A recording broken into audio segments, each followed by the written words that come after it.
Om Sahana Vavatu Sahanau Bhunaktu Sahaviryam Karavavahai Tejasvinavaditamastu ma vidvishavahai. Om Shanti Shanti Shanti.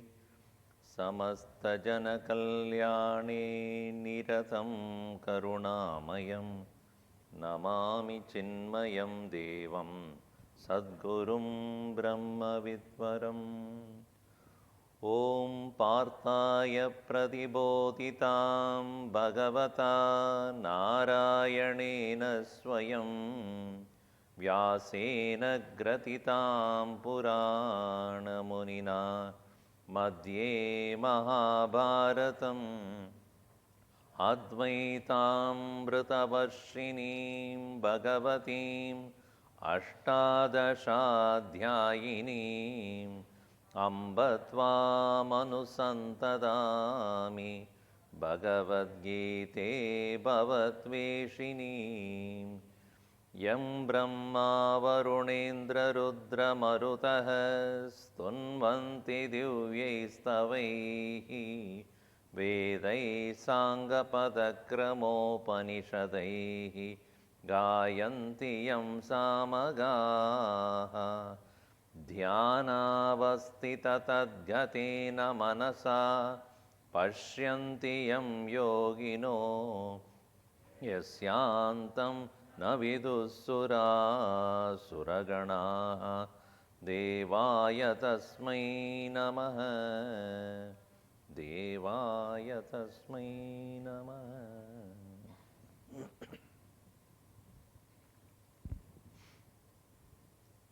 Yesterday we observed Gita Jayanti, the day or the occasion when Bhagavan Krishna gave out this beautiful knowledge. Gurudev called it as art of man making. To make a man, what is needed for art? Any art has a beauty. And we as human beings, we live exactly like what we did yesterday. Every day is like yesterday. And that is not art. An art is always new, always creative, different. So Gurudev said art of man making means how a human being can proceed on in everyday life more beautiful, more knowledgeable, more cultured, more refined, more subtle, more intelligent than previous day. And that art is found in Bhagavad Gita. Bhagavan gave this to Arjuna, who was distraught, disturbed, dejected, depressed, not ready to fight, not ready to face challenges in life. It applies to all of us. Oftentimes we come across situations which we can't easily withstand. It can be emotional, it can be intellectual, it can be family, it can be professional. And those times it is Bhagavad Gita that comes as a great help. It is Mahatma Gandhi who said, the Bhagavad Gita is my mother. Whenever I have any child as a trouble, immediately it will go to mother. Mommy, small child, become teenager, he thinks he knows everything. Mom, you don't know. Usually that's what they say. So like a small child goes to the mother for protection. In the same way he said, I have Gita always with me. And whenever I have a trouble, all that I need to do is open any page and I find a solution there. That's the greatness of Gita. When he was put in the prison by the British, he was so happy. He said, I have got now a time to read Gita and write a commentary on it. And so he never got afraid, never feared being imprisoned. He said, it's an opportunity for me, great opportunity to sit down quietly, read, reflect, put my thoughts. And when he set out of the prison, immediately he will get into action. Come on, let's get going, do something. And then he will create trouble, they again put him in the prison. Fine, very good, I'll read. Never got bored. So Bhagavad Gita was a great help to great many masters. Tilak, Lokamanya Tilak had written also commentary on Bhagavad Gita about Karma Yoga.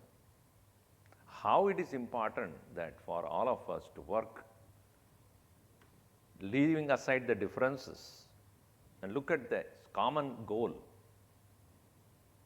destroying our ego, destroying our own individuality and work for something good. Rajaji, many others. So everyone who is, whether it's a political leader, business leader, spiritual leader, obviously, all of them found their solace in that great celestial song of the Lord. So that is what we worship and adore and celebrate. That's what we had yesterday.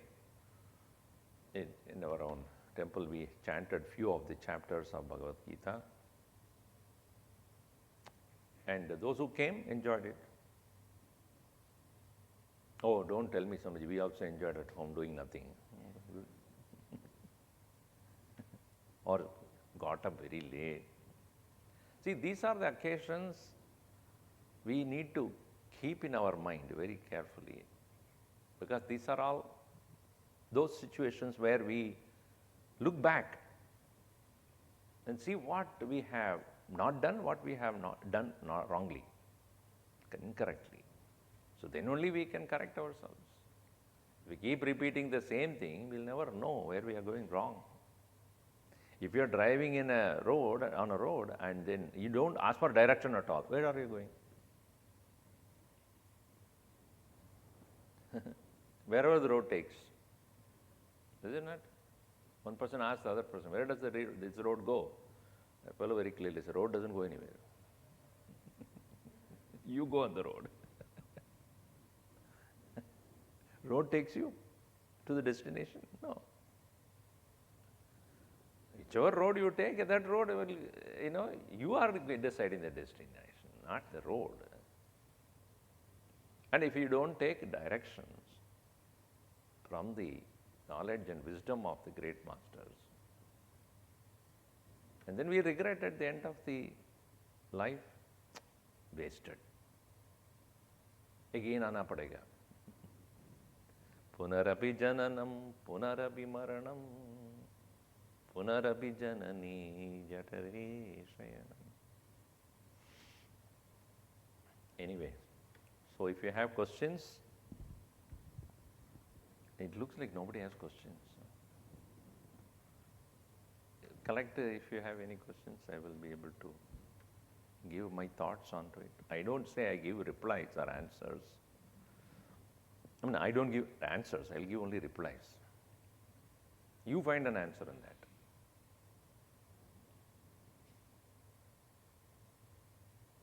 Like if you ask your teenager, are you hungry? Is it a reply or an answer? Shrugging the shoulders.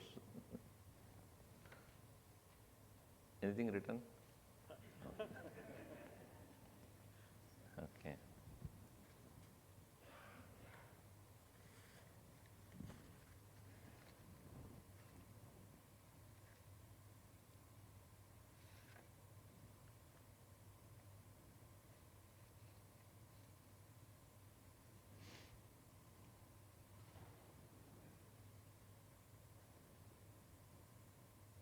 Okay.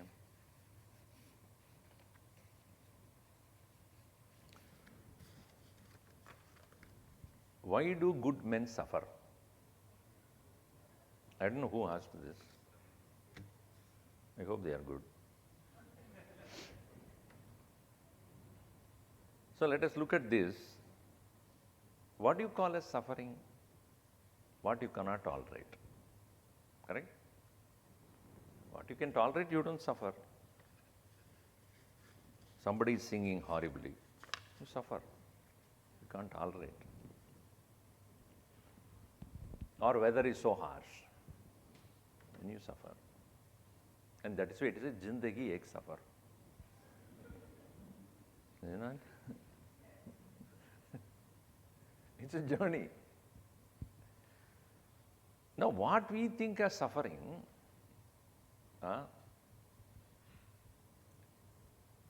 and if you are good and if you think you are suffering, then you are not good. Because good people don't suffer. Good here does not mean goody-goody. Good means a person of knowledge, one who has correct understanding. That is a refer person should be understood as good. Abhayam, Sattva Samshuddhihi, Jnana Yoga Vasti. We saw that 26 values. Such people, knowing the temporariness of things, never suffer. Agama payino anityaha tanti dikshasva bharata. Bhagavan Krishna first statement he says in Gita is Ashocyananvashocastvam prajnavadamscha bhashase gatasu nagatasumscha nanushocanti panditaha. Na anushocanti. They do not suffer or feel sorrow about it. What? Gatasun agatasumscha. What is temporarily coming and permanently leaving. Everything is coming and going only. Day has come, day will end. Night will come, night will end. Winter is there, after some time, spring. So which is that which you call it as permanent? Everything is subject to going and coming and going, coming and going. So good people are those who are aware of this. Even this will pass away. So such people will look at it very objectively, knowing that nothing remains forever, don't suffer. Whereas we who do not have that idea or concept or understanding of temporariness of things, we think everything will remain forever. If you really carefully look at it, it is not true. Therefore, he says to Arjuna, hey Arjuna, Ashocyan, what is not to be worried about, Shochahatvam, you are thinking and worrying about it. But at the same time, Prajnavadamscha bhashase. But you are talking as though you are a wise person. Think. Let us say, I am a teetotaler. I am, okay? And in the company of people who are all drinking, would I suffer or not? Would I suffer? And if somebody else looking at me, poor thing, he can't drink, What do you mean by poor thing I am doing? I am not drink. I am happy about it. Yesterday also when we had this program, Sevanjali, thanks to many of you who came, this gulab jamun was there. I love gulab jamun. But I gave up years back when I went to Kashi. Once I gave up, and after that I thought that that's it. If somebody asks, Swamiji, you want gulab jamun? Next birth. Not this birth. That commitment I gave to the Lord. All right? So yesterday they were saying, Swamiji, I'm not suffering. Once I knowingly have given up, knowing that it is not necessary for me in my life, then how can I, oh Swamiji, poor thing, he can't eat sugar. No, it is not that. So when I know why I gave up, I won't suffer. For knowing the temporariness of things is the wisdom. Once you know, nothing remains forever. And when things disappear from your life, okay, understood. The fact remains. Nobody is eternal. No body is eternal. Every body has to die. So it's and our inability to give up, that is what is causing the suffering. And unable to think the temporariness of things, that causes suffering. It can be applied at various levels, at various degrees also. One may say temporary things about the matter, even relationships, position and power. Questions later. Only this. You write it down, write it down, write it down. Otherwise, it will become a dialogue, so I won't avoid that. In fact, I won't answer without a name, but anyway. Lord Krishna told Arjuna to fight against his own relatives, and we humans, is it fair to have arguments, court cases on our relatives if they behave adharmic or cheat us knowingly?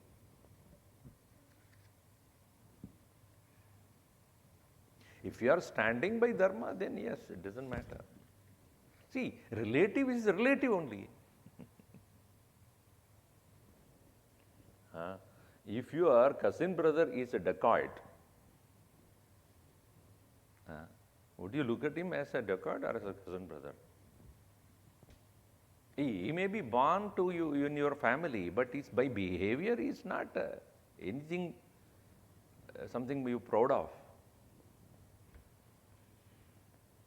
So here in the case of Arjuna, he said, even though that is your own guru there, archery you learned from him, your grandfather there, your cousin brothers there, but look at them as those who are against the human integrity, peace. Understand that because of them, so much of suffering takes place in this world. So much of cunningness, cheat. And that is the reason why he said, relationship is also relative, temporary only there.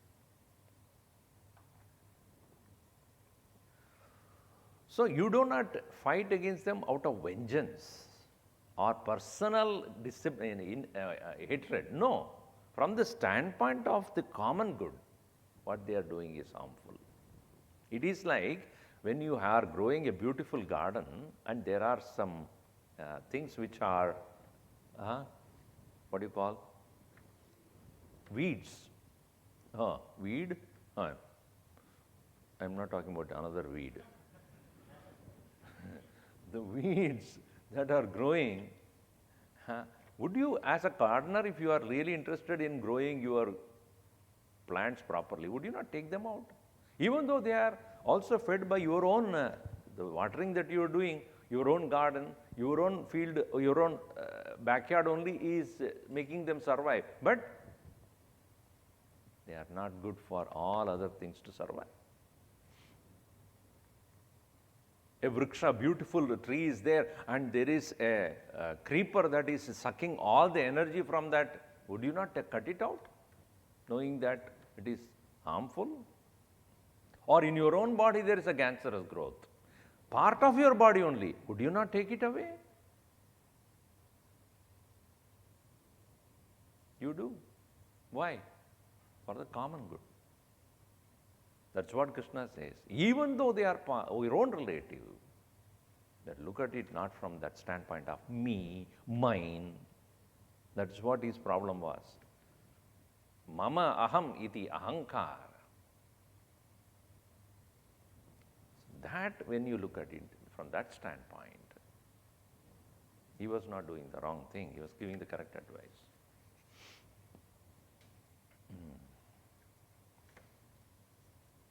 If we attend to our needs first before attending to our kids or rest of the family, is it being selfish? Yes.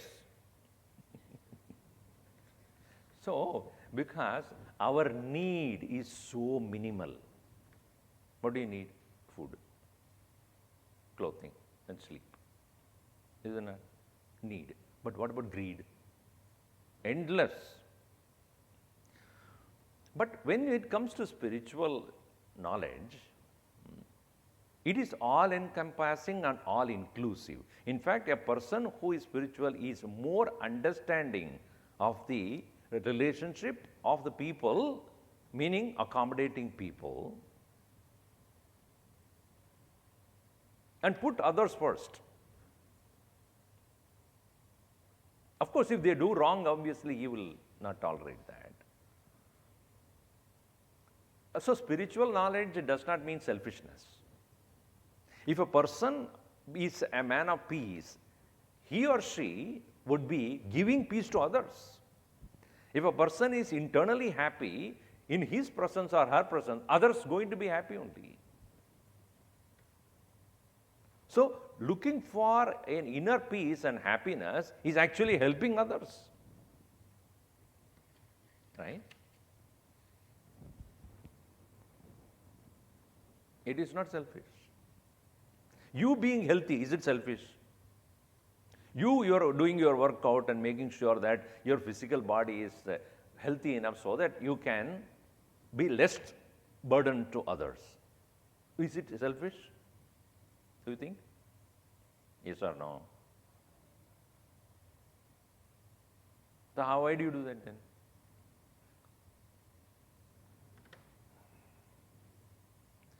So, taking care of oneself for the sake of making sure that you can be more helpful to others.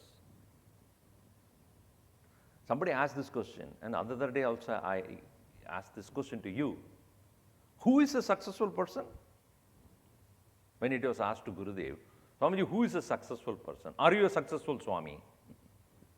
He said, your success depends on or can be calculated, understood, with the kind of smile you bring to the others around you. A cultured person gives happiness wherever he goes, an uncultured, whenever he goes. Are you giving happiness to wherever you go or whenever you go? Chalo, go there. So let's be happy. Right? Pen also for me. All right. So, selfishness here is not that you are taking away from others and then you are enjoying. That is selfishness. Whereas you taking care so that you are be more helpful to others, bringing joy to others around you by being peaceful, being joyful, being content, being undemanding, being accommodating, that is not selfishness. Vanakkam Swamiji. Good. Is it practical to have a positive quality spoken in this chapter by one? Is there a top 3 shortcut to gain rest of the qualities? Always we look for shortcut. Anything shortcut is short-lived.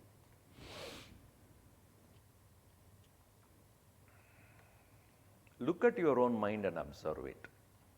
As the simplest shortest thing is, what you expect from others, you do first. That is the most simple way of achieving this. You want others to be violent and angry and greedy towards you and no, then start. Do you want others to be upset with you? No, then start. Disrespectful to you anytime? No, then start there. So be the one, be the change would you like to see. You would like to see. That's what Gandhiji said. No? Be the change you would like to see. If there is dirt somewhere, you don't add dirt to it because you don't like the dirt. Right? So, simple idea is what you do not want others, in others, you don't, please start it. Stop it. If you want others to smile, you start. If you want others to love, you start. Then it is simple.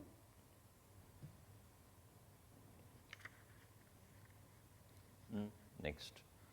When someone's partner and family members do not believe completely in Sanatana Dharma, what can be done? Leave it to them. Because everybody learns at some point of time. Life is a constant teacher. See, it is interesting when you learn anything, your exam is after you finish learning, right? If your child is going to school after the whole year of study, then there is examination at the end to find out whether you learnt or not. In life, test first, lesson later. Beaten up, then only you will realize. Better not to be a victim in life. And for that, we learn first. So don't want the world to teach you in harsh way. So Sanatana Dharma or any of these spiritual knowledge is given to you so that you can be ready for circumstances which you don't expect to happen. May not happen. It is like when you go to in the flight also, what do they say? In an unforeseen situation, or what is called? This particular word they use. Unlikely happening of an emergency, jump in this way.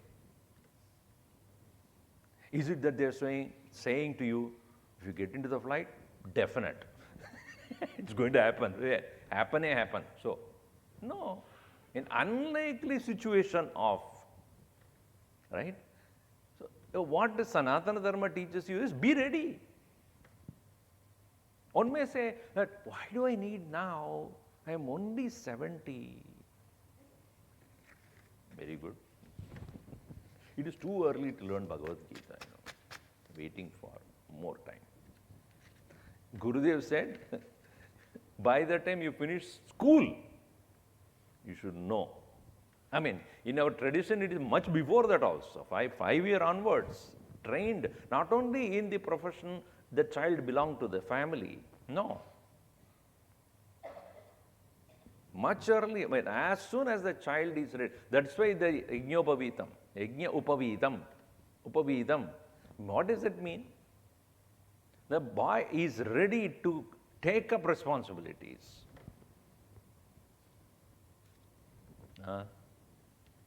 He is ready to live independently. Go to the Guru. Learn. Be detached. Now the fellow goes to the next door, phone. Where are you? We are so, our eye so narrow. Swamiji, you are a Swami, you don't understand that. No, I don't understand. Let it be so. Getting attached and getting disturbed by that attachment, is it something which you like to have? Or give independence. They all grow. By learning from their own life only, they can be better. When you protect so much and pamper, and when they get into the world which is challenging them every day, you are making them weak. Give them the guidance and the correct knowledge and let them explore. But you are telling alone that a person cannot become better. They will have to learn by themselves too. Lessons will be learned. Don't be afraid. So, If somebody doesn't believe in Sanatana Dharma, chod. I have seen many people who have thus left, I mean, those who are not interested in that, they came back after some time. I made a mistake. Long ago, I should have started this. Many of you also, many of them also whom I met. Swamiji, Gurudev came to our town, next door. I didn't go. Now with the Balvia children, you come. You will. At some point after that time, you will do this. Don't worry. I'll come from the back, because people who gave before. Original question. Huh? Why men suffer? Original question, I answered that. Oh, why men suffer? See, women,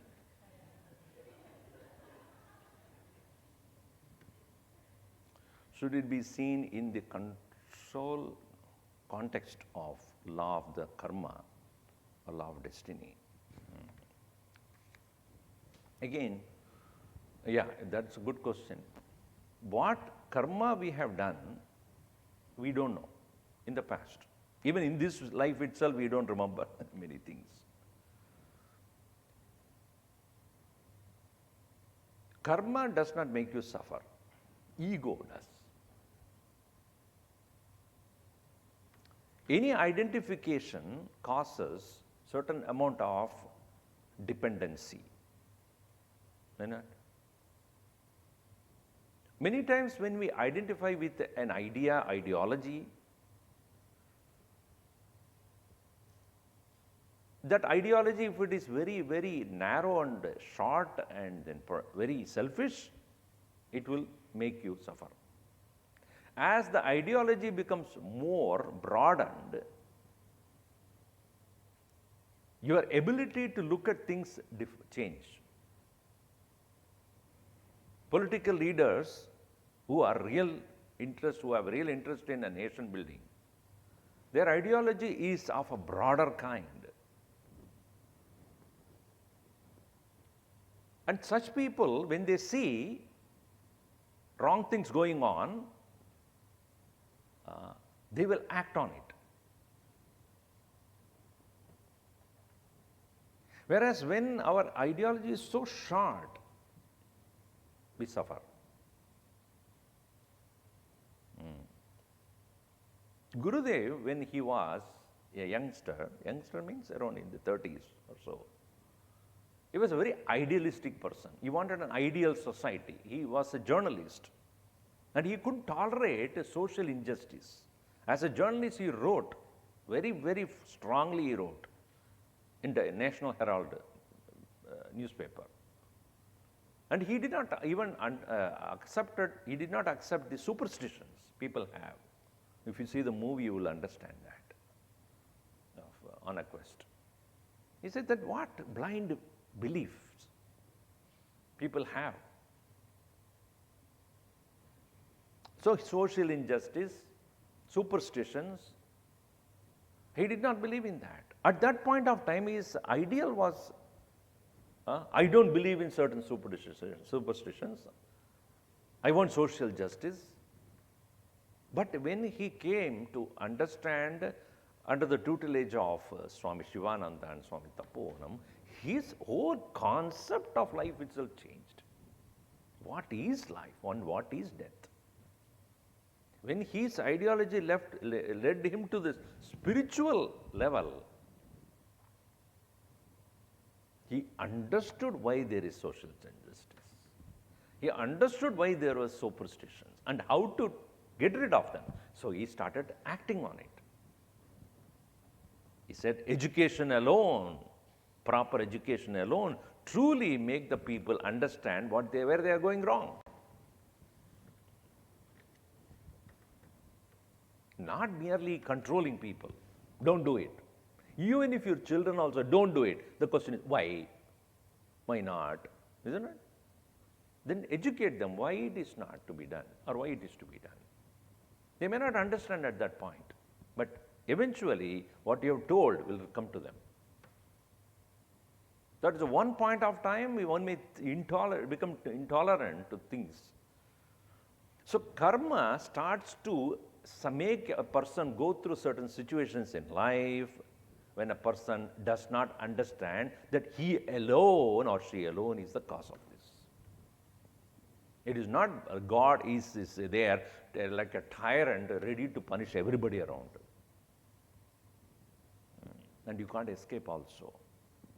What you've done, you cannot escape. So, build the strength to face it. Don't take painkillers. Painkillers is a temporary situation where you can forget about your pain, but it will come back. If there is inflammation in your body or some other situation, taking the painkiller is only temporarily, you can go to sleep, but again it will come back next day. Find a solution if possible. So karma will bring you the results. As you become mature, you will understand, हो रहा है, जो मैंने किया अभी वापस आ रहा है। यत्यद् भव्यं भवतु भगवन् पूर्व कर्मानुरूपम एतत् प्राप्त्यं मम बहुमतो जन्म जन्मांतरेपि. Mukundamala says, whatever has been done, the result of which will come, may I have, O Lord, the strength to face it. That is what you have to understand about karma. Hari-Om Swamiji, you had explained about heaven as not a physical place and Naraka as man-like. Okay. Does Naraka simply means rebirth to be again men-like? What is the difference between Devaloka, heaven, and Pitraloka? Good. As I have explained, when you are going to the state of dream, you are not physically going anywhere. Do you? Or sleeping. Do you go anywhere? Who's gone to sleep? Where did you go? I can see him. Don't we say he has gone to sleep? Some of you are right now. Next to you. Gone to sleep. Where did you go? No, he didn't go anywhere. So mind has traveled. Mind has detached from this reality to a different reality of its own. Similarly, heaven or hell are the experiences the mind will have. And that's why Gurudev said, even in this very world where you and I are, there are people who are living in the state of Naraka. A person who has done enough of blunders in life and he comes to start experiencing the result of which he is in the state of Naraka. And ultimately when the physical body is left behind, the same mind which had created its deep impressions, its own vasanas, according to those vasanas, so will be the further experiences that person will have, and those vasanas will decide what kind of the body should be there for such a person to experience them.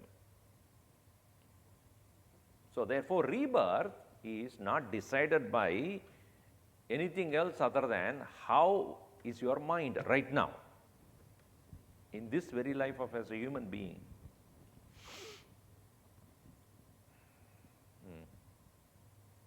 And if your mind is very low in its degree of purity and having wild experiences and passions, then the law of karma would say, chalo, go to the jungle and live. Why are you here in this human civilized society? So that your karma, your deep impressions created in your own mind lead you to the birth which is appropriate to the experience that.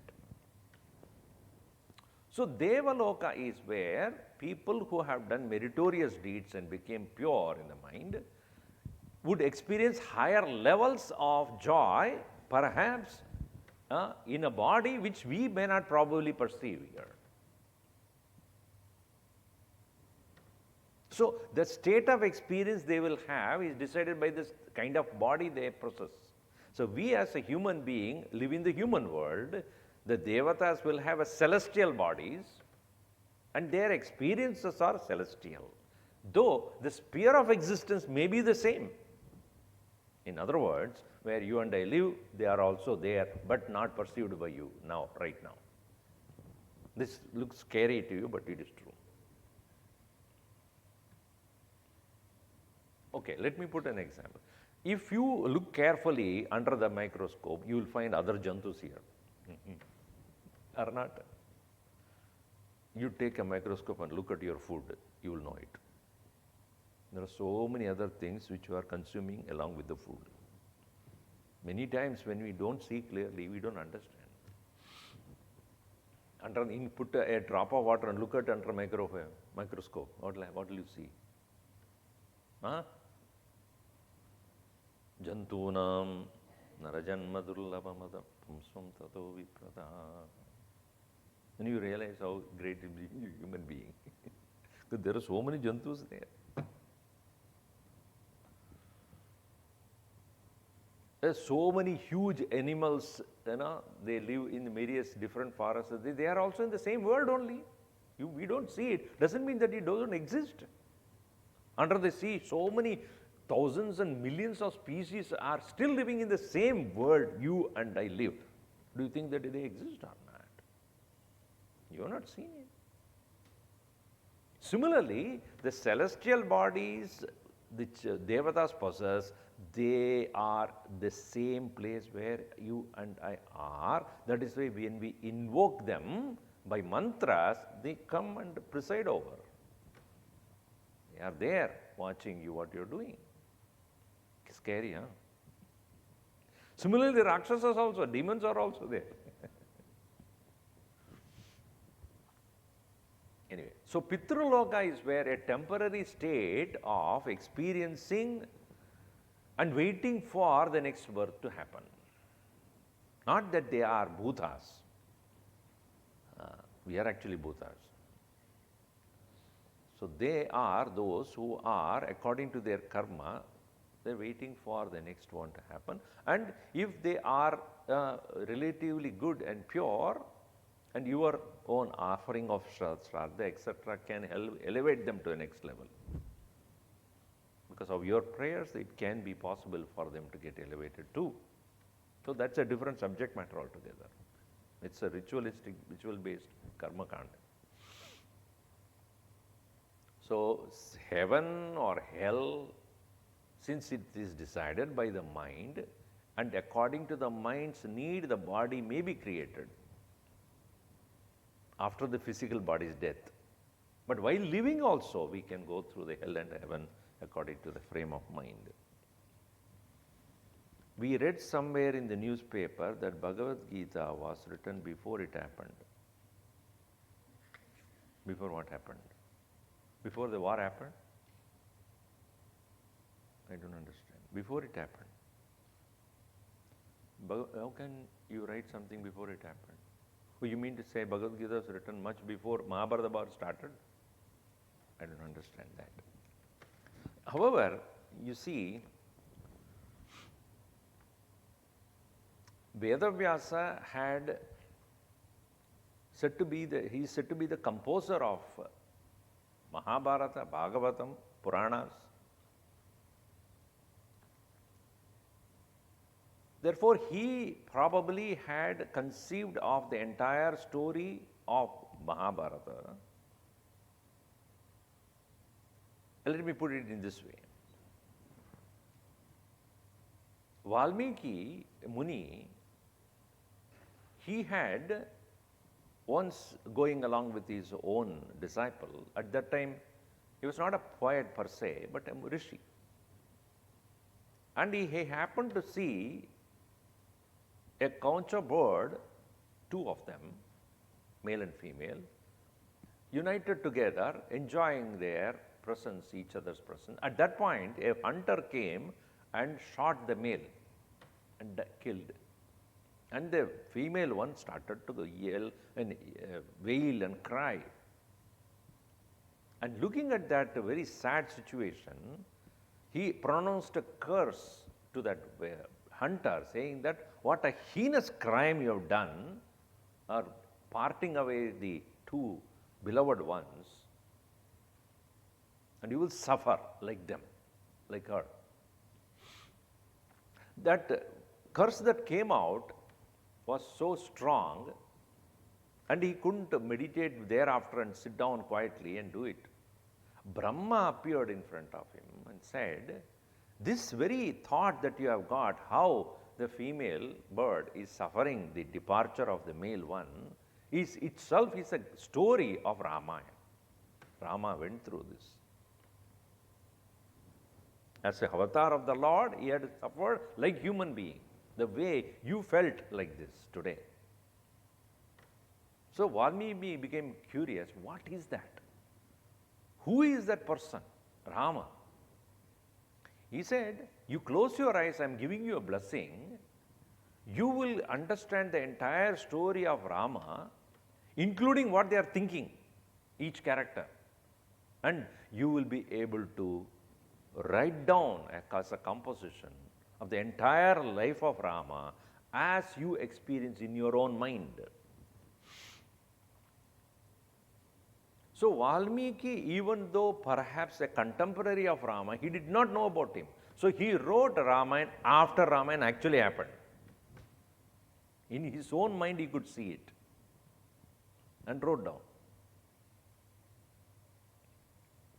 If that is the case with Vyasa also, perhaps Vyasa composed the entire Mahabharata as it happened in his own mind. He could see it.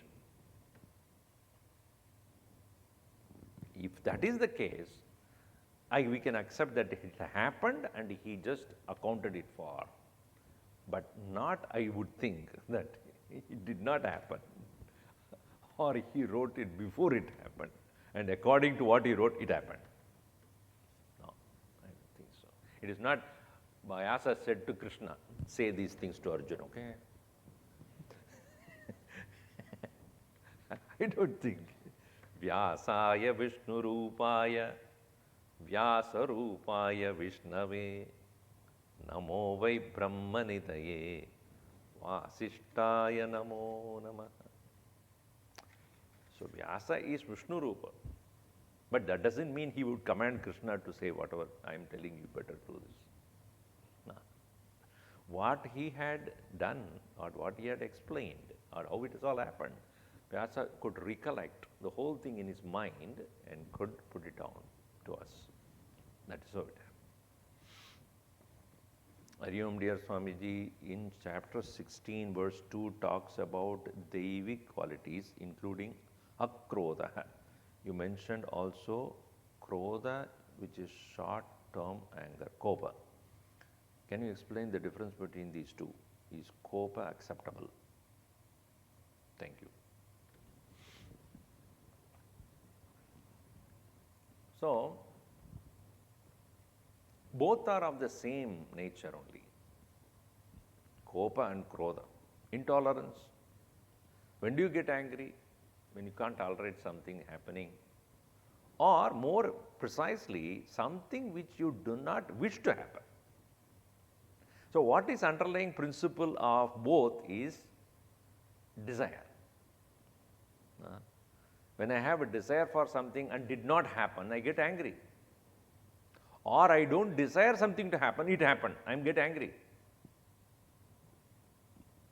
So understand the nature of both Krodha and Kopa as caused by Ichcha, desire. That which I don't care about, which I do not bother about, it happens, it doesn't matter, it happens.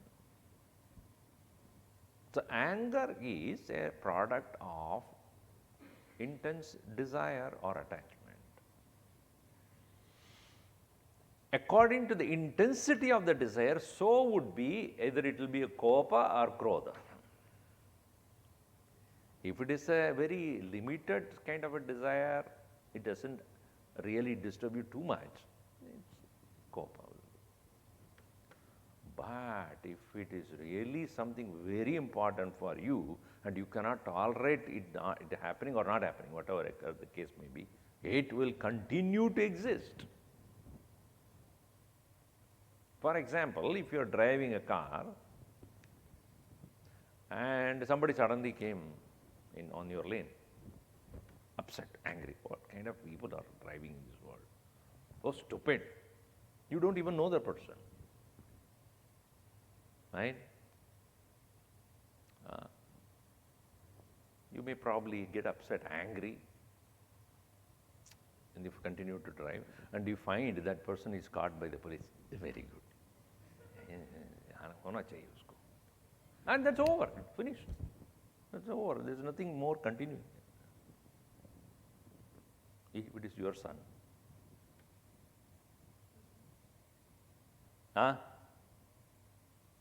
Will you keep quiet after? No, come home. So you go to the office, no doubt, the whole day.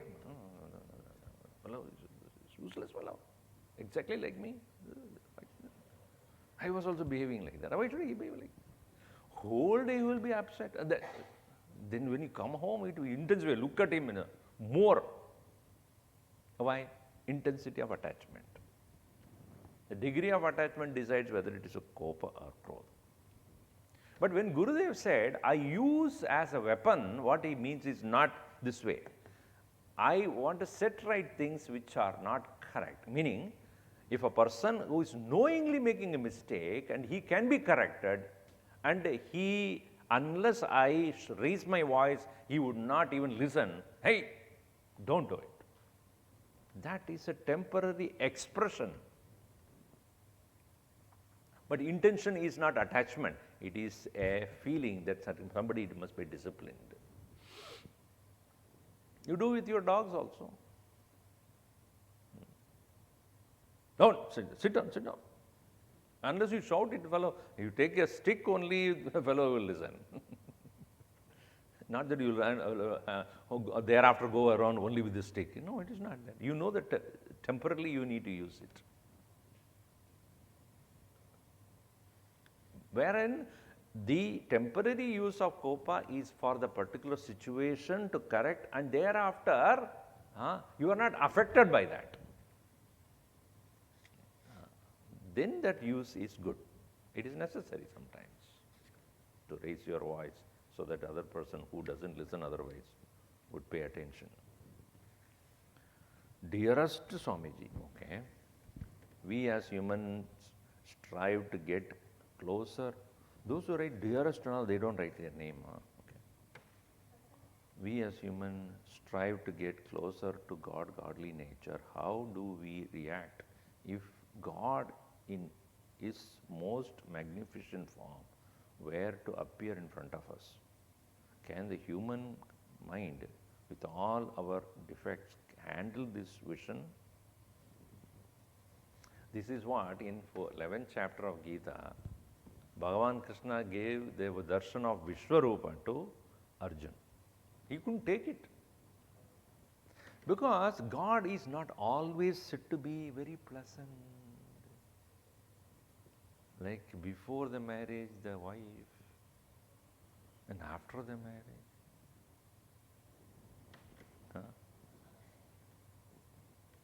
Chandramukhi becomes Suryamukhi.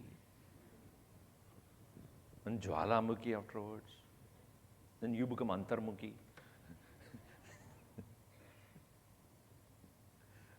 Bhagavan, when he showed himself, he said that I am both good and bad, right and wrong, death and life, creation and destruction.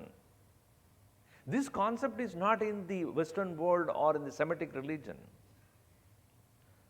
Semitic religious literature would say that God is always of the positive nature, in the sense that everything positive is God and everything negative is demon or devil.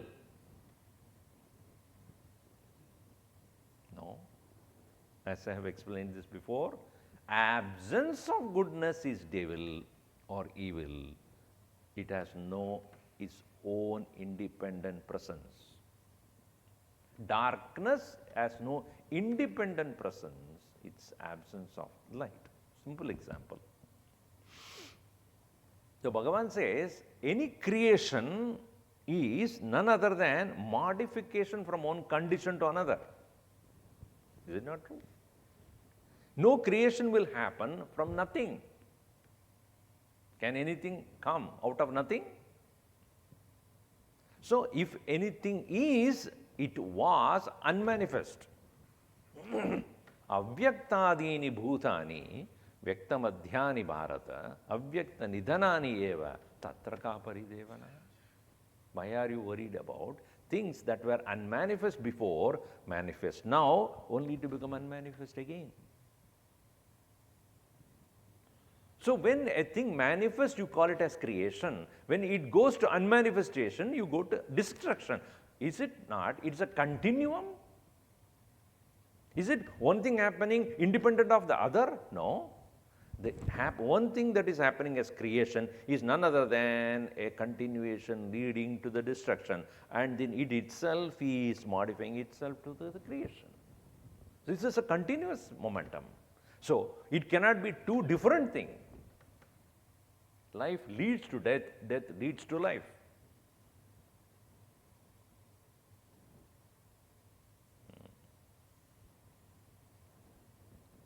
So Bhagavan says there is nothing two, it's only one. You understand the concept? There are no two things happening. Winter is happening and then independent of that spring is happening. No, winter itself slowly turns into the next season. Everything turns itself. The tree is losing the flowers and the leaves now. The same tree is the one which is bringing out the leaves and the flowers later. It's not another one. It is the same jiva who is now living in this physical body. He is the same one who goes through that losing the body and then coming back again. Understand the continuation? So Bhagavan says, I am that continuity.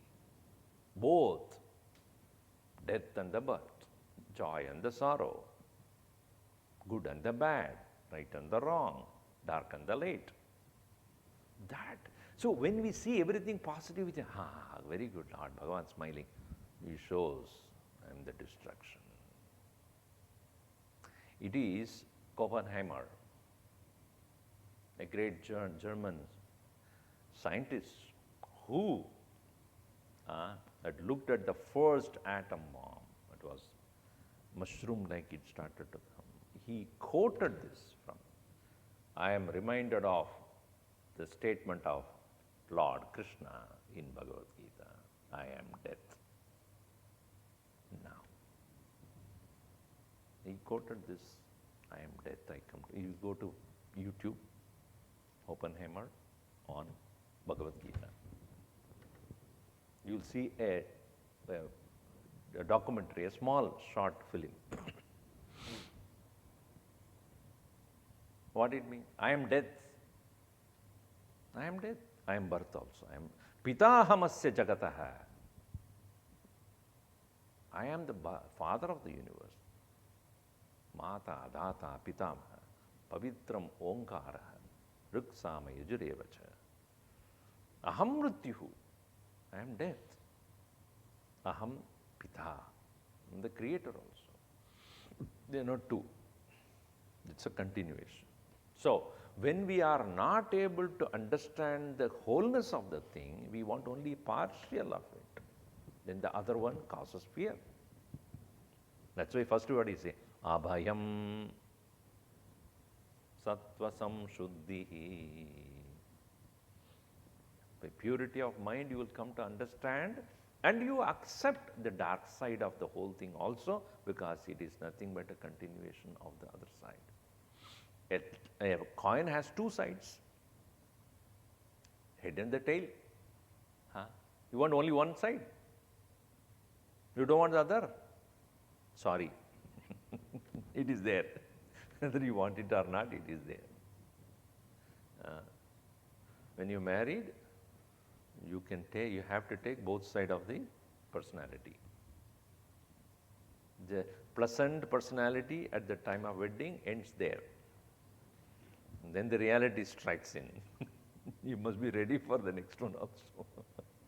The child that is young and then 2-year-old, 3-year-old, you, oh, so cute.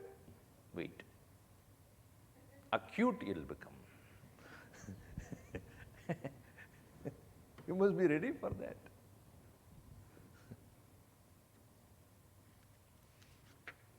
How to deal with kids? They disagree with everything we say.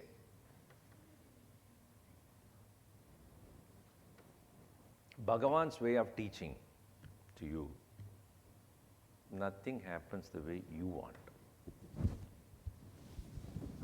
Nothing happens the way we want. If everything the way happens, there is a Tamil song in movie also. If everything happens the way you want, where is God?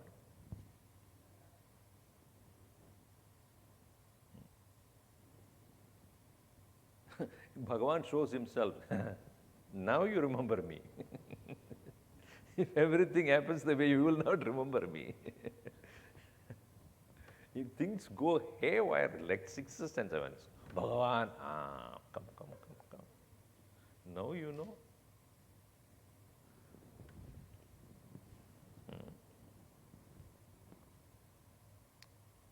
So your own children is directing you to God. See, Bhagavan makes sure that at your own home there are people who will make sure that you go towards God. So when you say that, oh, my children are not agreeing with me, think of your parents.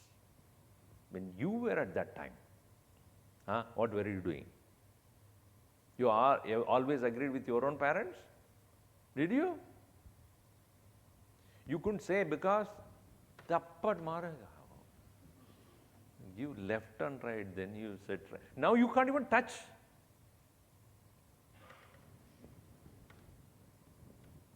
No, tolerate.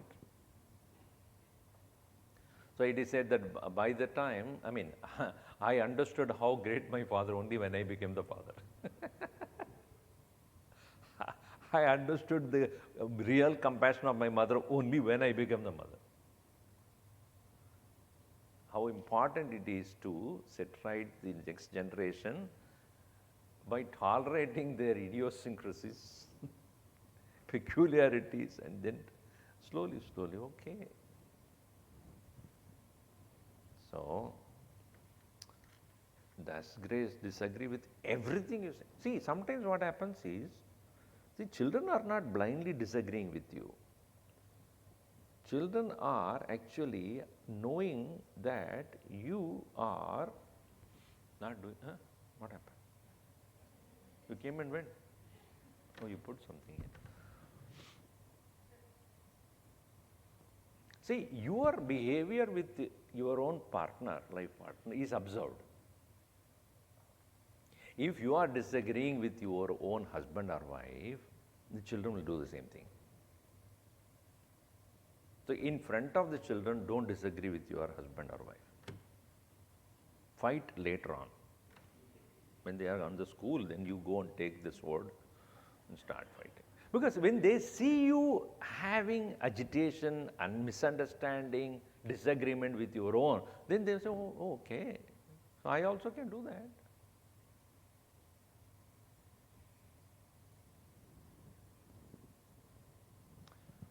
So they know. That is the reason why they also behave in the same way. You disagree with your husband or wife, they will do that. So pretty much they emulate those qualities. Quickly, I will finish these next 4 or 5 of them because the other group has come in, that means we need to complete. How do we explain the concept of oneness and the concept of Brahman within to a child? Arey Baba, pehle aap seekh lo. You learn first before you teach others. Of course, you can see the oneness. Take them to the movies like Avatar, etc., which are easy for them to understand that everything is linked together. Those kind of scientific movies have come only to show the same concept of Vedanta only. Everything is basically connected with each other. But we see apparently everything different. But internally everything is connected. Sutre manigana iva.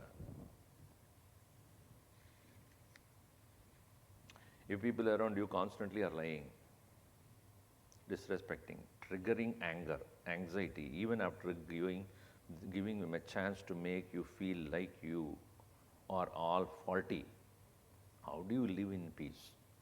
What does Shastra say? Oh, how do you deal with these people? Thank you.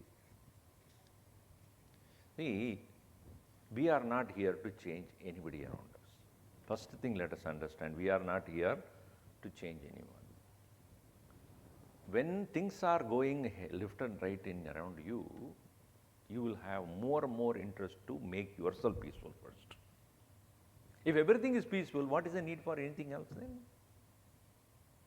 If everything going right, you will definitely you are going to be wrong.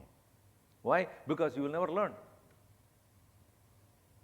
When things are not right, it is only to show you that you have to go now inside, within yourself. When do you go to your doctor? When you are healthy? Tell me. When you detect there is something wrong, immediately you take care of it because you know I have to do something about it within me. So if people around me are all angry, or somebody says, Swamiji, wherever I went, people are angry. Who is the common cause here?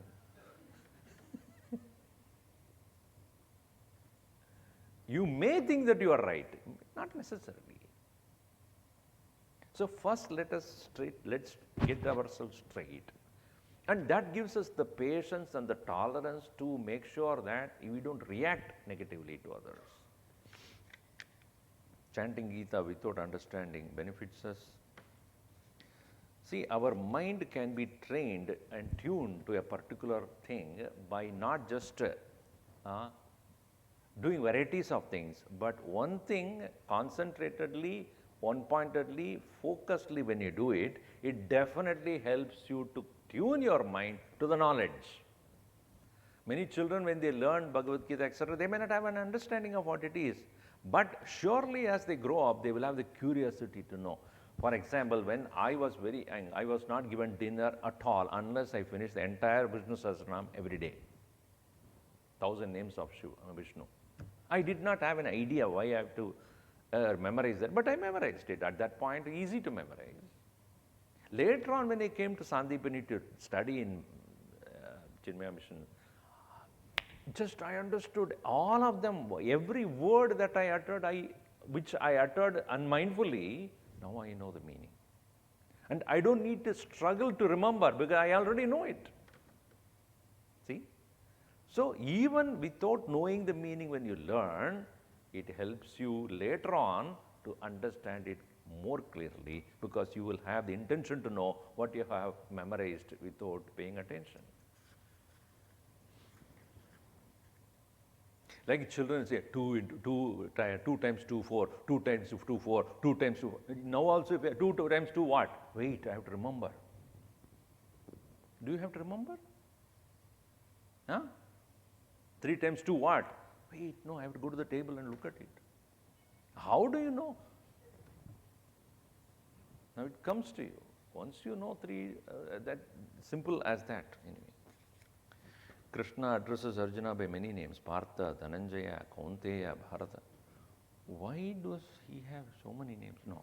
Why does he do that? And what is the meaning of significance of these names? Yeah, while in the context I have explained all of them. Bharata means one who is brilliantly shining on his own. Dhananjaya means one who brings wealth. Kaunteya, Kunti's son. And Bharata is Partha. Prataputra. So, like you call your children Munni, Nunni, Bunni and all those. There's no meaning at all anyways.